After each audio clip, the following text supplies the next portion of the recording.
everyone, you remember like one of my last videos, just the second one, was talking about the Nugstaku and Mutahar drama, the situation, the crazy situation, and it's called that. But even though it's more so on the side of like how Mutahar has been going back and forth over recently of defending his friend. Which now, at this point of the story, it seemed like, he finally, disavowed him and left him alone. And that's fine, whatever. But with a story like him, where he had a chance to disavow him back like 4 months ago with the Shadman, controversy, and, how Nugstaku seemed friendly with him. He had a chance to, leave him then, but he didn't. He carried on. And now, now he's back, and now, saying like he's done with him. It looks a tiny bit hypocritical. So yeah, I made a video about it, which by the way, thank you guys, did pretty well. Thank you, did pretty well, got some decent views. And the bizarre thing is that right after he made that video, he made like his own statement on his own channel, which I feel like, a tiny bit deserved. But then after a few hours, at most, I think it was like 8 hours, he took it down. And I only watched like, half of it before I clicked off by accident and didn't see the whole thing.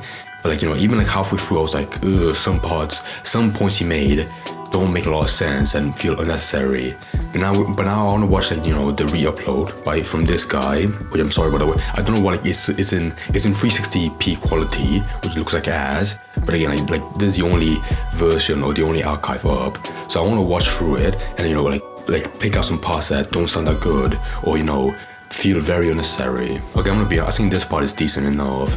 Like he explains, he gives a logical, not a good excuse, but a logical reason for why at the time he wasn't that put off by the content that he was working with or being shown with Nux's video, being like, he saw this guy, a pretty big channel, and he's seen like a bunch of big people, like, Critical, Iron Mouse, all those people being, featured with him.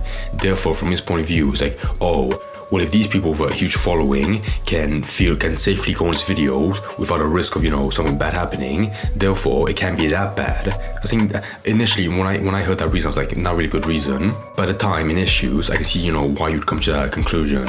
And plus as well, with someone like 1 million subs, which I think Nux had around the time, 3 years ago, when Mutahar went on his video, that pretty bad video, I think he did have 1 million subs.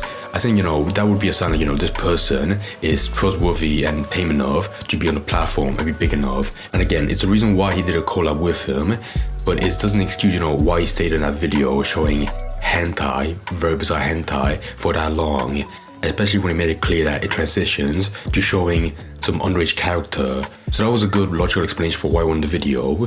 But again, it doesn't excuse, why he stayed there for so long with, with him, Umpaville and Quiet, where it went from watching hentai, already bizarre, to then seeing like hentai showing underage characters. Like at that point, they should have just clicked off or just like left the video. But at least Mutahar explains, how his blind spot or bias for a friend or a big channel, it had some parts, should like cloud his vision a tiny bit. Should have been something that I never watched in the first place. I should have never, condoned. And honestly, it's pretty shitty to even contribute to somewhat normalizing this material. When there's a lot of large creators that work with a person, you tend to have this level of like authority brought into it. And there is obviously a blind spot when this is somebody that you consider to be a friend at the time. And obviously when you work with that person and you see other large creators that you're also friends with work with that person, it just, again, swells up that blind spot that you make.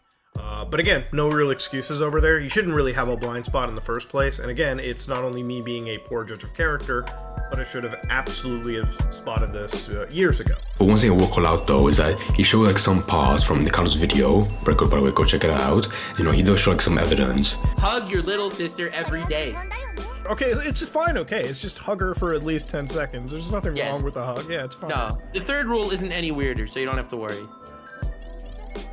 Oh. But he missed like the one tiny clip, which in my opinion looks the worst for his side. Bro, they're fucking exceptionally young. And around the 9-minute mark, he brings up like how this video, he felt like, it's so bizarre. He said, he didn't have to, but he felt like he should address it, which is right. Which only looks bizarre now in hindsight, seeing that he took on the video. So it's hard to like get a perception of like his actual stance. Like, does it feel bad? Well, maybe not, because he took on the video, so maybe he doesn't agree entirely. But honestly, after that point, after the 9-minute mark, in this video that's 40 minutes long, so 1/4, after that point, this whole thing falls off. Like, it becomes so dumb and just unnecessary. Like, just watch for a second. Now, if you're looking at this video called Cursed Speedrun Fails, this was uploaded 3 years ago, and if you're looking at the thumbnail, it is XQC screaming at some video game with Nux's VTuber in the corner and going, what the fuck? Now, the thing is, the problem with this situation is the thumbnail that came before is absolutely filthy. XQC is still very much in the corner. You can see a speedrunning timer. You can see Nux's character, his avatar, right here on the right side. But the middle that I'm blurring especially involves a dog bending over and inserting themselves into what appears to be a female character. So obviously this has nothing to do with the actual content, it's just a hypersexualized thumbnail. Okay, so he talks about Nux's thumbnails, which is a good critique, but there's one person that, you know, makes his point and has an impact a tiny bit lost. It would be Mutahar, because the thumbnails from Nux have been up on YouTube for a long ass time, and not once before, when, you know, Mutahar and him were friends, not once did he call it out, but now that, you know, he burned the bridge officially, now he's just talking about it. Which, like, if you really had the issue with it, why didn't you call out before, like long before? Like, if you're making a statement about like your drama or like your side of the drama, then it feels like you're trying to like save face by critiquing something about your friend or your ex-friend that's been up there for a long time. When in reality, it feels off like, you know, you never mentioned before, but now you are, you know, to like appease people, which looks bad now. And he does this later when he talks about the Bongo Tiger situation. And like, I don't know shit about it because it was like from 2 years ago. But he talked about how, no, it was basically like an allegation made by someone else, which, you know, was proven later to be just like false and malicious. And the issue with what Nux did is he covered it, but very poorly, to the point that he made it seem like these allegations were actually real and backed up, and therefore, you know, making Tiger look very bad, you know, like an actual perpetrator, like a piece of shit. At the end of the day, when it involves something incredibly serious, like, you know, incredibly serious, like sexual assault stuff, you should 100% correct the record. It just really has to be a sincere apology that, you know, again, you post on a main channel. The reason I'm doing this video, for instance, on a main channel is because I really do want to set the record straight. I really don't have anything to hide, and to be honest with you, when it comes to a situation like this, it's best that I set the record straight with my community. But now Mutahar is giving him shit for it, even though previously I don't think he did, so it only looks more bizarre that now in the present he's calling it out 2 years later. So if you want to talk about it, at least explain where you were, you know, on that side of the drama, like back then, and why you didn't call out initially. Because if you're going to talk about it now and critique Nux for it, then it feels like I said, like you're saving face, you know, appeasing fans. And I cannot ever work with somebody or, again, be friendly with somebody who has made a mistake like this. Because ultimately, it's fine to make mistakes, but to really just let it fester for this long without actually making right on it, because again, if you ignore something on the internet long enough, there's a good chance that it'll go away, right? If I ignored this whole situation with my fuck up, it would probably have gone away, but that would be very hypocritical of me to do, and that's not something I want to contribute to, at least on my time on the internet. Okay, that's a good point. I don't like how at the end he twists to be like, now with this drama affecting me, you know, I didn't have to make a video, but I did, you know, out of my own good heart on my main channel. I mean, you did, good on you, but now it feels more polarizing that, you know, you took the video down after 8 hours. But anyways, moving forward, one part that I like and also feel weird about, he talks about Chud Logic, you know, about like how he won the stream and gave what felt like a pretty definitive answer. Like, yeah, I'm ending the podcast for at least like 90% of the reason because of Nux and his fault. The other 10%, you know, some complications. And then, you know, how it looked bad when he came back with a fun episode that he said he didn't do, and being like, okay guys, we're ending the podcast, but it's not because of Nux. And, you know, like that part looked back, you do like a 180. But in this segment, which is pretty long, he goes fully in depth with the complications that he didn't bring before. Talking like how the podcast, the Somewhat Running podcast, it was owned by like a media company, and they were switching over to someone else, you know, for more freedom, more control. And like that was the main reason, like why they ended it, or like, why the situation was so fluid that at the time he gave the reason for because of Nux, but in reality there was something else that came up, and that's why I was like, okay guys, we're ending the podcast, but it's not because of Nux. So to give you an idea about how it works, right? The company that I was with at the time, the management company, Nano Zebra, they managed my channel, and specifically Oompaville's channel. Now, if you notice towards the tail end of the podcast, Oompaville really wasn't showing up for a lot of episodes. It was that there was really a behind-the-scenes issue with Nano Zebra, and how some of the things on the podcast was done. I believe payment wasn't really necessarily brought towards Oompaville, and they had like another deal that wasn't really met well. Now, at the time, me, Oompaville, Isaiah, Tom, Brandon were out filming in Texas, and Wendigoon actually brings up, how things are going over at Mana.gg, another talent agency.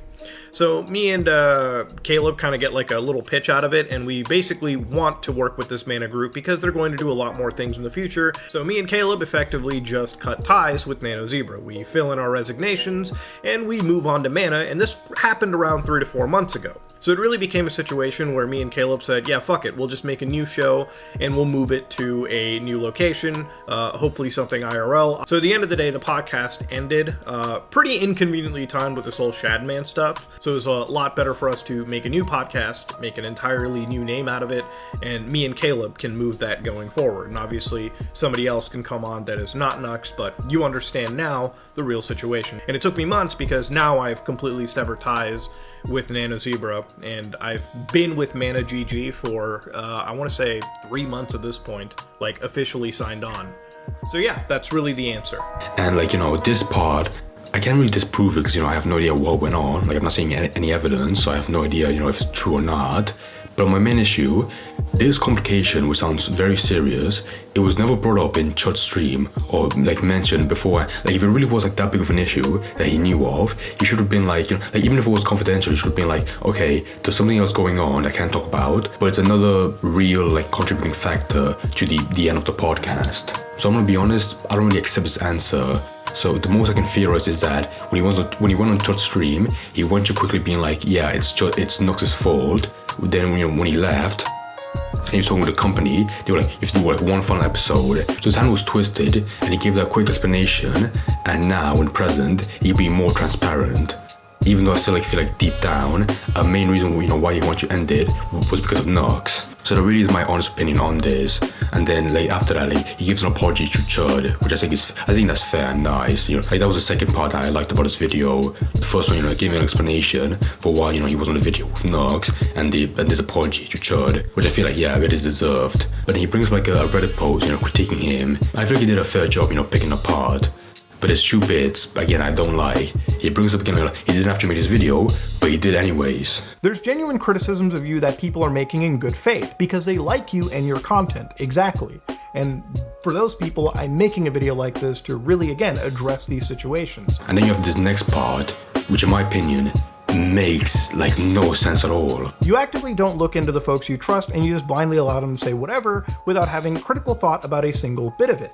So again, I don't really watch a lot of content creators that I collaborate with, and nobody really does, okay? Like at the end of the day, when it came to Nux's channel, here I'm signed on with my actual YouTube account, and if it's one thing that you'll see, usually under videos there'll be like a red bar. I don't have a red bar under basically any of these videos. Even if you look at other friends of mine like Oompaville, you can see literally I watch the content that I'm interested in, right? Guys like Wendigoon, great friend, love Isaiah. But I think the only video out of his that I've watched is probably the disturbing and controversial video game Iceberg, and more specifically, Faith 3D. Okay, this part makes no sense. He's defending like how he didn't know, how bizarre Nux was, because he doesn't watch the video. But he said before, like in this video, like he knows about his thumbnails and how not good they were. And simply because you don't watch someone's video, doesn't mean that over the course of you knowing them, like at least 3 years, you haven't at least once seen like a couple of his thumbnails, which he has said, at face value, look fucking bad and like shouldn't be, allowed, especially, on YouTube, where a lot of kids could potentially see them. Also, again, on Chud's stream, he proves that, he had like a basic grasp or some knowledge of how Nugs is a bit of a degenerate when he said, like, he believes a lot. He believes heavily that he knew of Shadman and, like, most of that stuff that he did. And plus as well, like, if you don't watch someone's video, it doesn't mean like, you don't occasionally see, the shit they get online, like about the controversy, which Mutahar proved, when he brought up the Bongo Tiger situation. So I don't really get this explanation of like him not knowing about Nugs when like he doesn't watch his videos, when there's so much else that could have like led to him knowing about him outside of that. So at this part, I mean, somewhat necessary, but like he does critique it, which is like relevant to the video. But then past that, he goes from like this multi-paragraph Reddit post to some random 10 likes 2 sentence comment on YouTube, which brings up nothing. No, actually, it does bring up like how apparently Mutahar's obsessed with watching beheading videos, which I know is bullshit. But the way that Mutahar like tackles this comment, it feels like, there's some credence to this that there shouldn't be. When everyone's watching would be like, yeah, I know it's dumb. You don't really have to explain why it's dumb. My morbid curiosity comes from the fact that for a long time, for years at this point, I've been looking into the Mexican drug war. But to give you a context about it, when I do come across this stuff in that specific context, it's more of me watching these things as part of my ongoing private investigation and research and morbid curiosity of a drug war happening where cowboys are raking in billions of dollars, 2 hours. I mean, like, I don't really give a shit if you watch beheading videos. Like, why would you include this comment that's not relevant to this statement about Nugs and your friendship with him and how, the bridge is burned? Like, I'm not sure if Mutahar's potential obsession with beheading videos was ever a key aspect to this whole drama. And honestly, in conclusion, the ending isn't that bad either. Just like saying how being accountable is important, which I agree. But again, this video is 40 minutes long. Like, at most, it could be like 10 minutes, bring up like, how he fucked up in that lolly porn video, whatever, and apologizing to Chud for giving a statement that seemed true, and then like going back on it and saying as well like how he wants to be accountable, which is important for like any response video. But then, like I said, like the biggest thing that makes it so confusing is that I don't get why, because I think this statement is important, like it should be up. I don't get why he took it down later, like so soon after. And it wasn't just that video was taken down. He put like a comment or a post on his community tab, giving an explanation that was also taken down later. Removed the Nugs video. While I can be a friend to Nugs with some of the questionable things in that have surfaced, I still apologize for the collaborations I took place in and don't aim to repeat those same mistakes. I'm sorry. That was it. And like, it doesn't really explain, why I took the video down. And if you now check the most recent post, is this new one being way longer, which, after reading through it, still explains nothing. But it says, regarding the last video about Nugs, while I can be a friend after some of the recent things that have surfaced, I do feel I did do an overreaction that stemmed from being emotional on the reaction from the community on Reddit. I've been watching my content. I mean, that is true. Like, apart from the Reddit post, him talking about the comment on YouTube was fucking unnecessary. I've been watching my content for the past few weeks. I have realized my channel has slipped into a slop channel. I have made more drama-related content over the last several months than I have fun, engaging, and informative content that includes producing videos that don't release daily. I need to take some more time and release content a couple of times a week that stands in quality and not quantity. I don't do this for a job, so honestly, going out of my way to constantly chase trends has done nothing beneficial for me other than alienate my most hardcore fans. I should take a few days off and reset and produce better content than isn't the least trends or internet drama. While that produces a good view count, it's not the kind of content I want to be known for. I'll be back with content I'm proud of. In regards of past collaborations, all I can do is apologize and promise to do better. I mean, I don't give a shit about slop content, but my main issue, it does explain like why that post and why your statement or the video was taken down. And again, I feel like the main part of the video, the statement, was pretty good. Like, apologizing, to Chud and to like the content he made with Nugs. Like, those parts were good. Some of it was unnecessary. But like, I feel like it would be more beneficial to have that video up. There were some bad parts, but the good parts deserve to be out there. But now they're not because the video was taken down. And unfortunately, these two posts, this one and the one that was deleted, is the only insight to his mind I can probably get. Because his Twitter is, is blocked, like it's gone private, and like his Reddit account, it hasn't made like any other like comment, apart from the 2 comments from the video, like on the Reddit, that started this whole thing. So my main issue with the story of him making a video and then taking it down is like it feels like he's doing a 180 every second, like being like a motor, changing sides non-stop. And it's so hard for me to get a grasp on like where he's at, that this whole story, I went into it, I got nothing from it. So until he says more stuff on his Twitter or his Reddit, or like even make another video explaining this, I can't really understand, where he's coming from or what his actual opinion on his drama really is, because it's fucking impossible.